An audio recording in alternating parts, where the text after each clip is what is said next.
ಮಾಜಿ ಸಚಿವ ಭೀಮಣ್ಣ ಖಂಡ್ರೆ ಆರೋಗ್ಯ ಸುಧಾರಿಸುವ ನಿಟ್ಟಿನಲ್ಲಿ ದೇವರಲ್ಲಿ ಪ್ರಾರ್ಥಿಸಿ ಭಾಲ್ಕಿಯಲ್ಲಿ ಜಿಲ್ಲಾ ಉಸ್ತುವಾರಿ ಮಂತ್ರಿ ಈಶ್ವರ್ ಖಂಡ್ರೆ ಅಭಿಮಾನಿಗಳಲ್ಲಿ ಮನವಿ.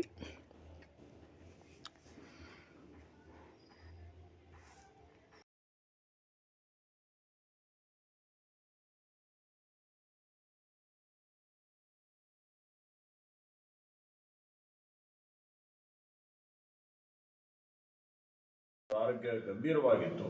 ನಾವು ಆಸ್ಪತ್ರೆಯಿಂದ ಮನೆಗೆ ಕರೆದುಕೊಂಡು ಬಂದು ಇಲ್ಲೇ ತಜ್ಞ ವೈದ್ಯರೆಲ್ಲರೂ ಸೇರಿ ವೈದ್ಯರ ತಂಡ ಅವರ ಆರೋಗ್ಯದ ಬಗ್ಗೆ ನಿಗಾ ವಹಿಸಿದೆ. ಅವರಿಗೆ ಉತ್ತಮ ರೀತಿಯಲ್ಲಿ ಚಿಕಿತ್ಸೆ ಕೊಡ್ತಾ ಇದೆ ಮತ್ತು ಅವರು ಚೇತರಿಸಿಕೊಳ್ತಾ ಇದ್ದಾರೆ.